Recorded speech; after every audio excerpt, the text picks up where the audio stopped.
الحمد للہ الحمد للہ رب العالمین والعاقبۃ للمتقین نحمدہ ونستعینہ ونستغفرہ ونؤمن بہ ونتوکل علیہ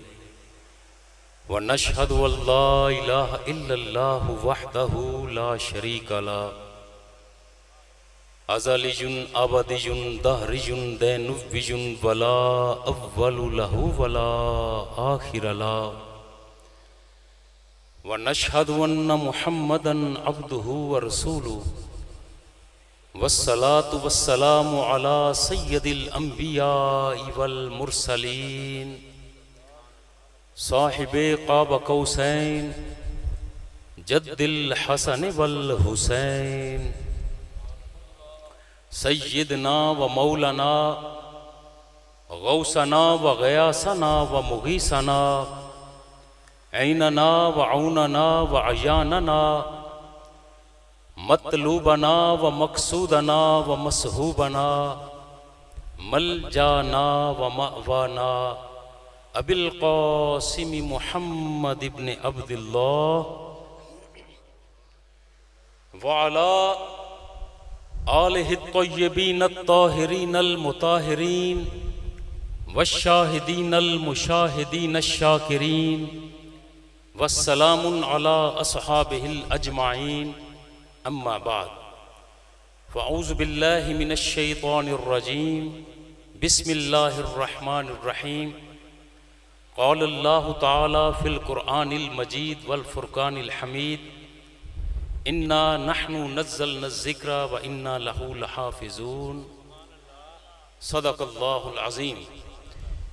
ان اللہ وملائکتہ یصلون علی النبی یا ایہا الذین آمنوا صلوا علیہ وسلموا تسلیما ذوق کے ساتھ الصلاۃ والسلام علیک یا سیدی یا رسول اللہ الصلاۃ والسلام علیک وعلی آلک یا سیدی یا نعمت اللہ۔ ہم سب کی عقل و دانش، فہم و فراست، سوچ اور فکر کے دائروں سے کہیں ماورا اس کائنات کی جملہ مخلوقات کی طرف سے تمام تر تعریفات، وہ قولی ہوں یا فعلی یا اشاراتی، تمام کی تمام تعریفات اس رب لم یزل کے لیے جو اس کائنات کا خالق و مالک و مختار ہے۔ وہ رب لم یزل جس نے اس کائنات کو بنایا بھی خوب، اسے سجایا بھی خوب، اور پھر نظام کائنات کو چلایا بھی خوب۔ تمام تر تعریفات اس اللہ جل مجدہ کے لیے جو اپنی ذات و صفات میں بلا شرکت غیر اس پوری کائنات کا خالق و مالک و مختار ہے۔ جملہ تعریفات اس اللہ جل مجدہ کے لیے جس نے اس مکمل پوری کائنات کی تخلیق کے رازوں سے پردہ اٹھاتے ہوئے فرما دیا انما امرہ اذا اراد شیئا ان یقول لہ کن فیکون۔ تمام تر تعریفات اس اللہ جل مجدہ کے لیے جس نے جن و انس کی تخلیق کو واضح انداز میں کھول کر بیان کرتے ہوئے ارشاد فرمایا خلق الانسان من صلصال کالفخار وخلق الجان من مارج من نار۔ تعریفیں ہر زبان میں کائنات کی ہر مخلوق کی طرف سے ہر انداز کی تمام تر تعریفیں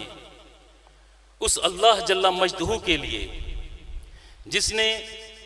تخلیق آدم سے بھی 2000 سال پہلے اپنی نیابت کا تاج سر انسان پر سجانے کا اعلان کرتے ہوئے فرمایا تھا انی جاعل فی الارض خلیفہ۔ تمام تعریفیں اس رب لم یزل کے لیے جس نے حضرت آدم صفی اللہ کو علم کا لباس فاخرہ عطا فرماتے ہوئے مکمل اعلان بھرپور انداز میں کیا، وَعَلَّمَ آدَمَ الْأَسْمَاءَ كُلَّهَا ثُمَّ أَرَدَهُمْ عَلَى الْمَلَائِكَةِ فَقَالَ أَنْبِئُونِي بِأَسْمَاءِ هَؤُلَاءِ إِن كُنتُمْ صَادِقِينَ۔ تمام تعریفیں وہ قولی ہوں یا فعلی ہوں یا اشاراتی ہوں، کسی کنائے سے ہوں، کسی ادا سے ہوں، کسی خاموش وفا سے ہوں، اس اللہ جل مجدہ کے لیے ہے کہ جو اس کائنات کے جواہر و عوارض کا خالق و مالک و مختار ہے، اور تمام تر ثنا اور درود لا حدود و بے قیود اس احمد و محمود پر جو سرور کائنات، خلاصہ موجودات، شہنشاہ کونین، ہادی ثقلین، سید المرسلین، رحمت للعالمین، قائد فوج اسلام اور دامغ جوش اسلام ہے۔ بعد از حمد و ثنا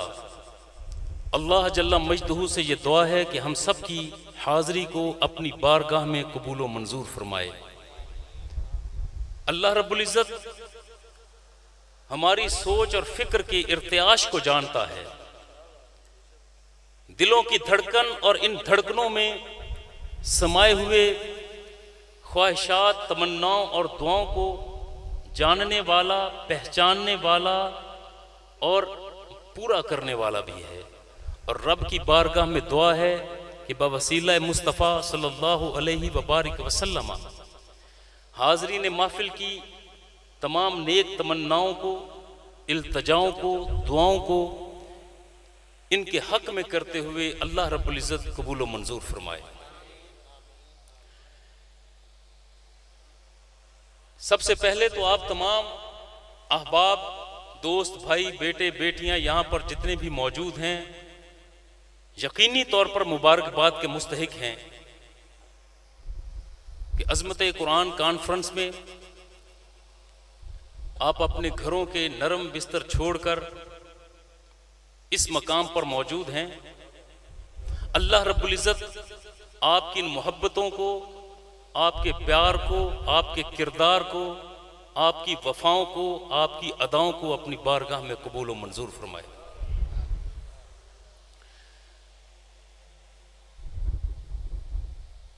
موجودہ صورتحال کے مطابق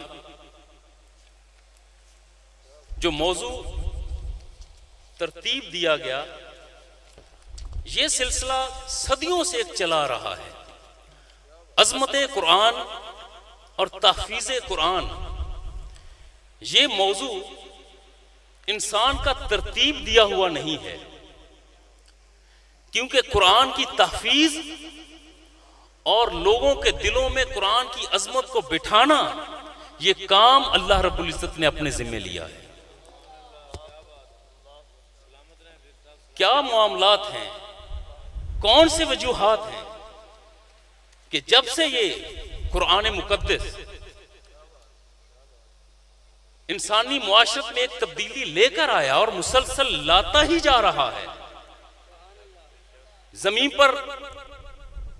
دبنے والے، پسیجنے والے افراد کو یہی قرآن اٹھاتا ہے اور اوج ثریہ تک پہنچاتا ہے۔ کیا وجہ ہے کہ جب سے یہ سلسلہ شروع ہوا ہے، دشمنان دین، اسلام کے دشمن کبھی قرآن کی توہین کرتے ہیں اور کبھی مصطفیٰ کے بارے میں نازیبا الفاظ کا استعمال کرتے ہیں، اور یہ بھی ذکر کر دیا جائے کہ آج دل چاہتا ہے کہ کھل کر آپ سے باتیں ہوتی چلی جائیں، اور قرآن مقدس، قرآن کریم، قرآن حکیم، یہ چند عبادات اور قصے کہانیوں پر مشتمل کرتاس پر ترتیب دیے ہوئے الفاظ کا نام نہیں ہے۔ قرآن مقدس تو